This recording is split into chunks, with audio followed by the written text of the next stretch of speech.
Olá, bom dia, boa tarde ou boa noite, dependendo do horário em que você está assistindo esta videoaula.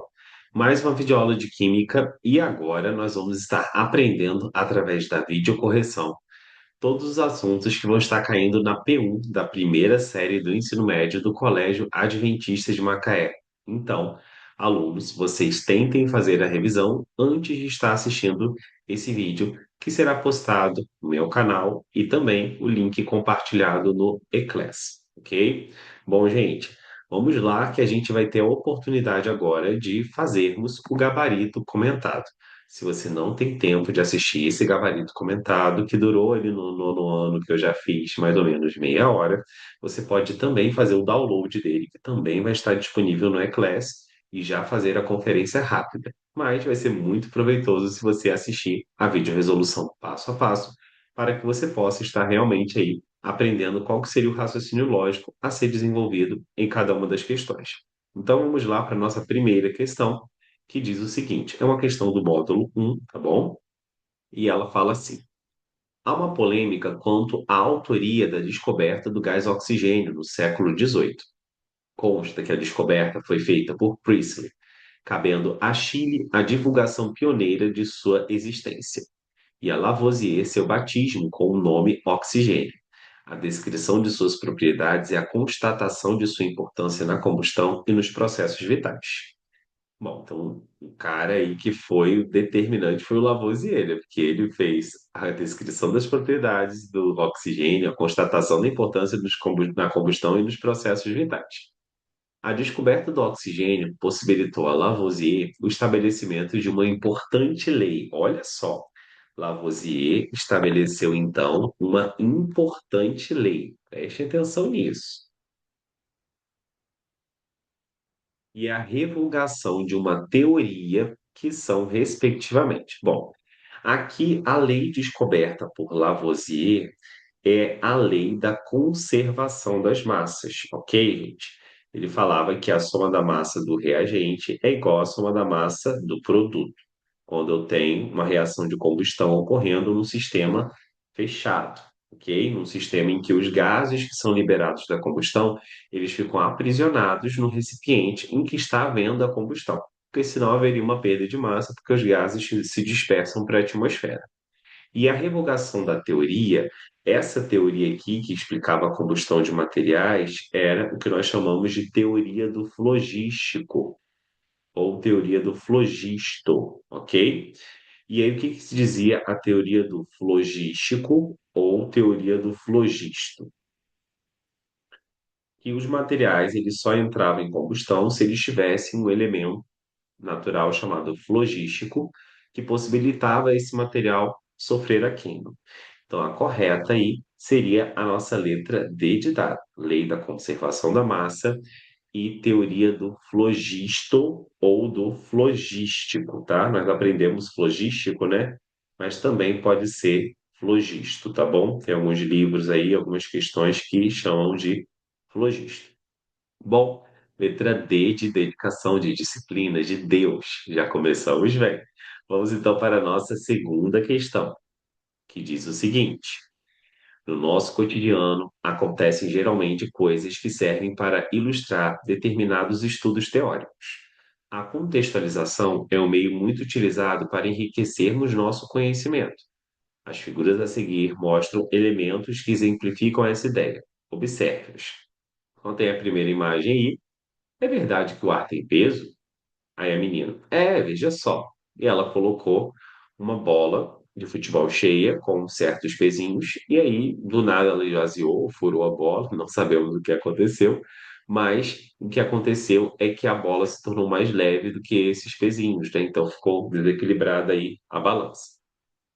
De acordo com as figuras e o assunto abordado, analise as alternativas a seguir e assinale a que representa. Olha aqui, ó. Sempre quando você lê o comando de uma questão, você é aluno da primeira série, você tem que ver qual é a chave do comando.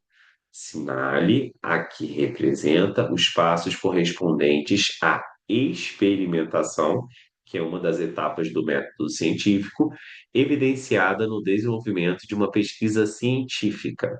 Então, as etapas que envolvem experimentação seriam as etapas um e 3, correto?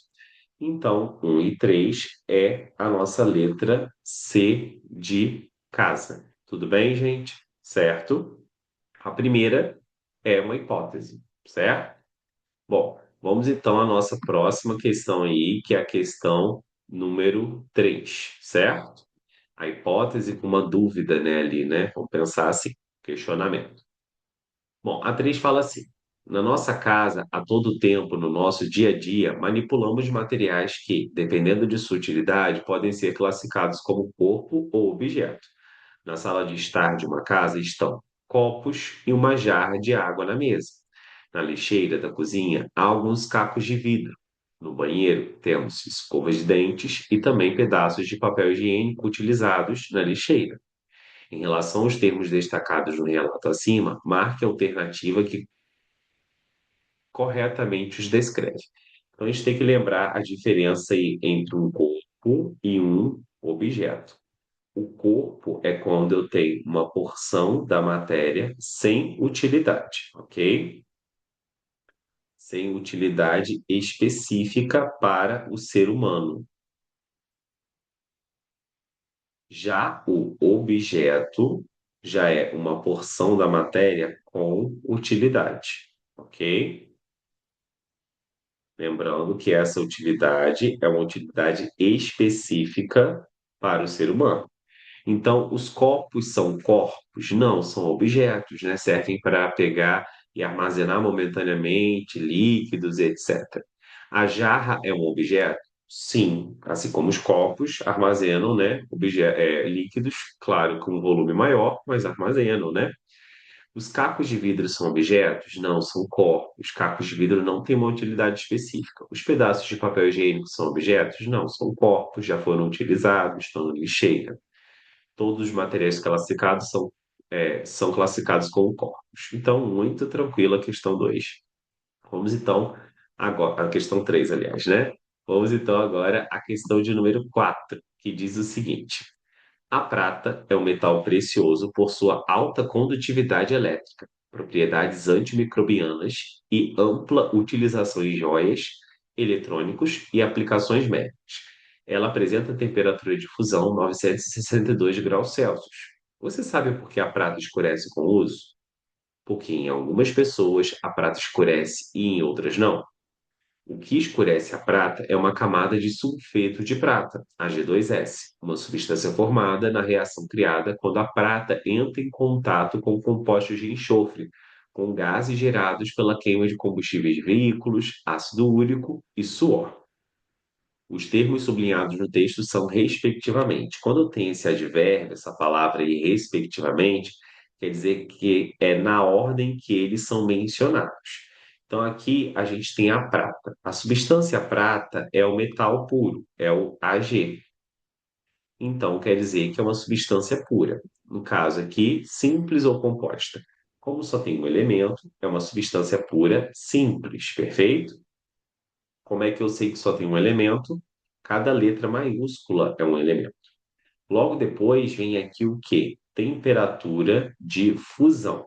A temperatura de fusão é uma temperatura no qual a prata, e somente ela, passa do estado sólido para o estado líquido. Então, não é uma propriedade geral, é uma propriedade específica, ok? Propriedades gerais são propriedades comuns a todos os materiais, eu não consigo identificar o material por ela. Já a propriedade específica é geralmente um valor associado àquele material, que pode ser densidade, temperatura de fusão e ebulição, que ajuda a identificá-lo. Então, substância pura simples, propriedade específica. Agora nós temos a próxima aí, que é o Ag2S, que é o que faz a prata escurecer, né? Quando o enxofre reage com a prata e forma uma substância que apresenta dois elementos, prata e o enxofre. Então, quer dizer que, como eu tenho dois elementos aqui, duas letras maiúsculas, quer dizer que é uma substância pura composta, ok? Composta, eu tenho dois ou mais elementos, duas ou mais letras maiúsculas. E a gente tem o suor, nós sabemos que o suor, aqui nós vamos ter água, e nós vamos ter alguns sais, né? E aí, senhoras e senhores, quando eu tenho dois tipos de substâncias no mesmo material, que é o suor, eu não vou ter uma substância pura. Aqui eu vou ter uma mistura. Tanto que o suor é meio salgadinho, né? Não sei se vocês já deixaram aí cair uma gota de suor assim, né? Na boquinha, no canto, a gente percebe que é um pouco salgado. Então a gente tem a correta sendo a nossa letra C, caso, se eu não me engano. Vamos conferir?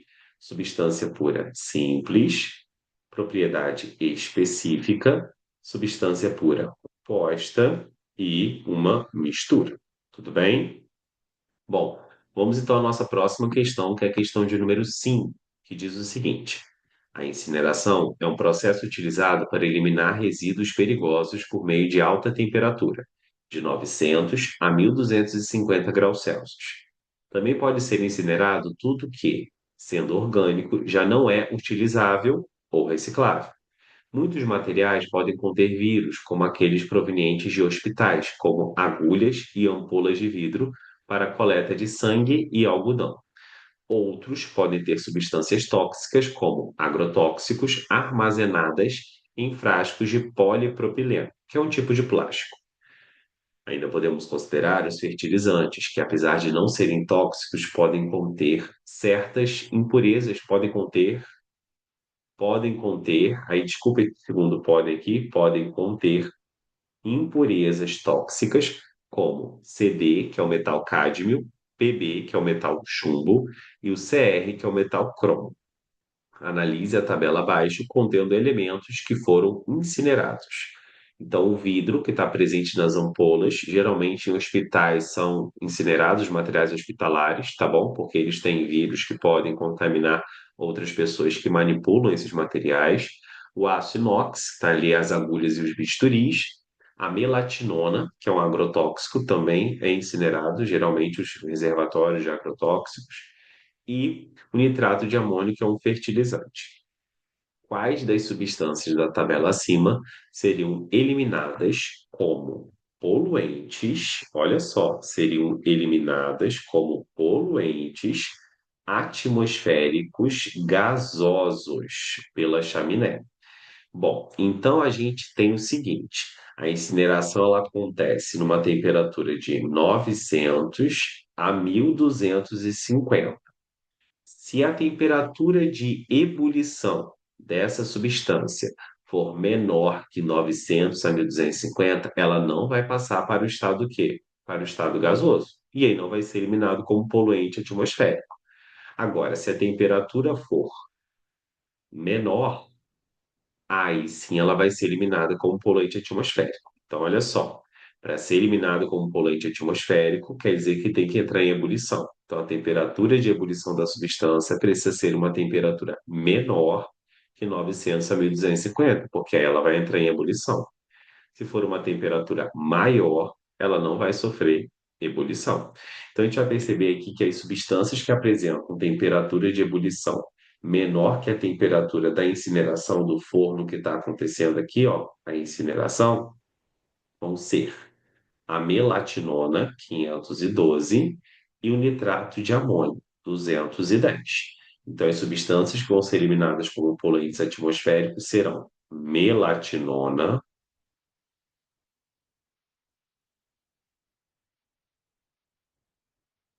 e nitrato de amônio.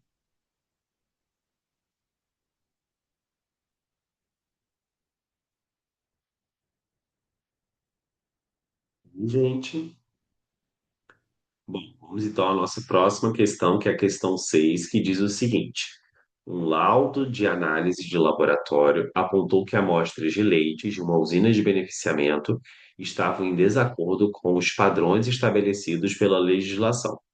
Foi observado que a concentração de sacarose, que é o nosso querido açúcar, quantidade de açúcar dissolvido, é um termo que a gente diz concentração, era maior que a permitida.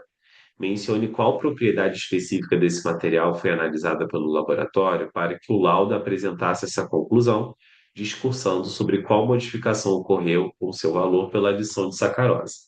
A propriedade específica que a gente pode pensar em mencionar aqui, quando eu aumento a quantidade de algo dissolvido em um líquido, seria a densidade. E aí, o que que vai acontecer com a densidade? Quando eu aumento a quantidade de algo dissolvido, eu vou aumentar a massa por unidade de volume. O volume, claro que vai ter uma adição de volume, um aumento de volume, mas o aumento de massa é mais significativo que o aumento de volume. Por consequência, a densidade ela vai aumentar. Densidade, a modificação, há um aumento no seu valor. Não sei se vocês já ouviram falar das águas do Mar Morto. As pessoas flutuam lá porque a quantidade de sal dissolvido é muito alta. E aí a densidade da água do Mar Morto, ela vai ser superior à densidade do corpo humano, então as pessoas flutuam com muita facilidade, tá bom? Há um aumento, eu botei aumentação, há um aumento do seu valor. Ok, gente? Vamos então à nossa próxima questão, questão de número 7, que diz o seguinte: leia a seguinte estrofe do poeta paraibano Augusto dos Anjos. Eu, filho do carbono e do amoníaco, monstro de escuridão e rutilância, sofro desde as epigêneses da infância a influência má dos signos do zodíaco. No poema acima, o autor menciona, através do uso de dois vocábulos, o carbono e o amoníaco. Classifique as substâncias mencionadas em simples e compostas. Mencione também o alótropo do carbono, um alótropo do carbono. Então, o carbono aqui vai ser uma substância que a gente vai classificar como simples, porque é uma fórmula química que só tem um elemento, ao passo que o NH3, como tem nitrogênio e hidrogênio, vai ser uma substância composta, ok? Agora, mencionar o alótropo do carbono, eu poderia ter duas possibilidades de resposta. Ou poderia ter o carbono na forma de grafite, ou a gente poderia também ter o carbono na forma de diamante. Lembrando, gente, que tem outras formas, né? Formas alotrópicas. Mas essas são as principais aí. Então, mencione um alótropo do carbono, é o segundo comando, e o primeiro comando é classificar as substâncias como simples e compostas, tá? Aí ele fala assim na letra B: o autor, me perdoem aqui, tá faltando um R, deixa eu botar esse R bonitinho aqui. O autor afirma que somos feitos de carbono. Isto é uma verdade porque muitas das substâncias ditas orgânicas possuem este elemento como base da sua constituição. No sangue, por exemplo, além da hemoglobina, que tem 295 átomos de carbono, mais hidrogênio, mais oxigênio, enxofre e ferro, há também água, gás carbônico e vários sais minerais. Sabendo disso, classifique o sangue como mistura homogênea ou heterogênea. Bom, o sangue, gente, ele vai ser uma mistura heterogênea. Ele é um falso homogêneo, porque ele, a olho nu, parece que a gente só vê uma coisa, mas no microscópio a gente vê os glóbulos vermelhos, o plasma. Se eu consigo identificar mais de uma fase, mais de uma porção notada, mais de algo enxergado, quer dizer que eu tenho uma mistura heterogênea. Para ser homogênea, tem que ser homogênea a olho nu e também no microscópio. Vamos então para a nossa questão de número 8, que é uma questão de separação de misturas. O café colhido manualmente ou de forma mecânica deve passar, ainda no campo, por um processo de pré-limpeza, visando a retirada de impurezas grosseiras. Nessa pré-limpeza, que pode ser realizada utilizando uma peneira, opa, palavra-chave. O trabalhador rural joga os grãos para cima, e as folhas e os gravetos são levados por uma corrente de ar. Já o produto menor, que o café, passa pelo crivo da peneira. Quais são os processos de separação de misturas realizados na pré-limpeza? Então, passar por uma peneira, né, gente, é o quê? Exatamente, peneiração. Mas tem um outro nome aí, também conhecido da peneiração, que é a tamização, ok? E saber esse nome faz você ter uma vantagem nessa questão. Agora, as folhas dos gravetos serem levados por uma corrente de ar, isso daqui é a ventilação. Então, nós fizemos aí um mapa mental no caderno, e a gente sabe que existem três critérios utilizados para eu separar os componentes de uma mistura, que é a homogeneidade, ou seja, classificar a mistura como homogêneo ou heterogêneo, o estado físico dos componentes, se é sólido, líquido, gasoso, e ainda a gente tem aí as propriedades específicas, como ser mais leve, densidade, solubilidade, temperatura de fusão e ebulição.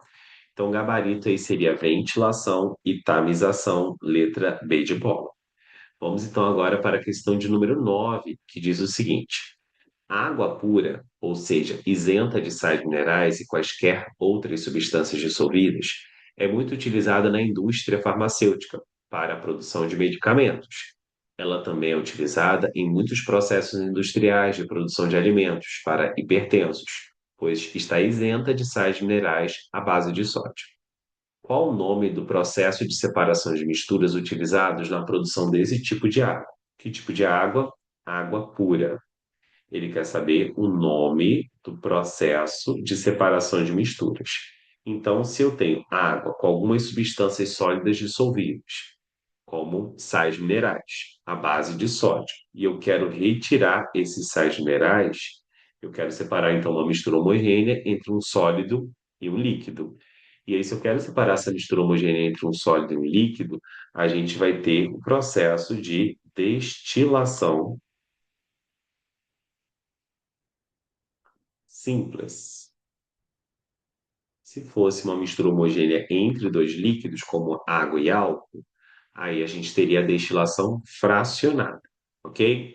Vamos agora para a nossa última questão, a questão 10, uma questão de gráficos de aquecimento, no caso aí de uma substância pura, que nós percebemos que tem dois intervalos de tempo em que a temperatura permanece constante, e ela diz o seguinte: observe o gráfico a seguir, que mostra mudanças de estado físico durante o aquecimento de um sistema submetido à pressão de um atm. Analisando o gráfico, é correto afirmar que é um gráfico de mistura comum? Não, acabei de falar que existem dois intervalos de tempo em que a temperatura permanece o quê? Constante. Vou botar aqui CTE é a abreviação de constante, ok? Se eu tenho dois intervalos de tempo que a temperatura permanece constante, não é de mistura comum, é de substância pura, perfeito? Gráficos de substância pura apresentam temperatura de fusão e ebulição ou dois intervalos de tempo em que a temperatura está constante. A temperatura de fusão é 78 graus Celsius. Não. Nós sabemos que aqui, nesse gráfico, a substância começa sólida, aqui vai para sólido mais líquido, aqui vai líquido, aqui é líquido mais gasoso, e para final ela termina em gasoso. Então, 78 graus Celsius não é a temperatura de fusão, é a temperatura de ebulição, ok?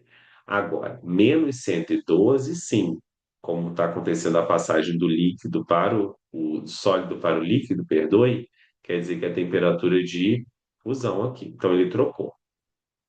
No tempo de 50 minutos, a substância está no estado sólido. E aí? 50 minutos está aqui, ó, entre 45 e 90. 50. Vou botar aqui, tudo bem?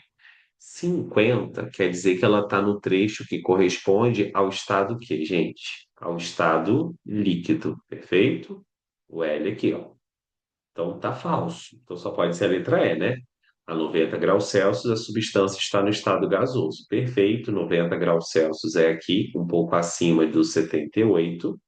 E aí a gente percebe que se a gente for fazendo aqui a correlação dessa temperatura com o trecho no gráfico, nós vamos perceber que está no G. Então, o estado físico gasoso. Bom, gente, espero que esta revisão, essa videocorreção tenha ajudado vocês, tá? Eu vou deixar o gabarito comentado em PDF no Eclass, você vai poder acessar, mas também você pode acompanhar essa maravilhosa videoresolução. Se você gostou desse tipo de abordagem, se você gostou da revisão, se te ajudou a compreender melhor, por favor, dá uma curtida aí, certo? Se inscreve no canal, ativa o sininho. E se você sabe de algum colega que ainda não viu essa revisão, há tempo de compartilhá-la com ele e ele se preparar para que ele tenha uma excelente nota na P1 do primeiro bimestre. Forte abraço a todos, fiquem com Deus, até a nossa próxima videoaula. Tchau, tchau!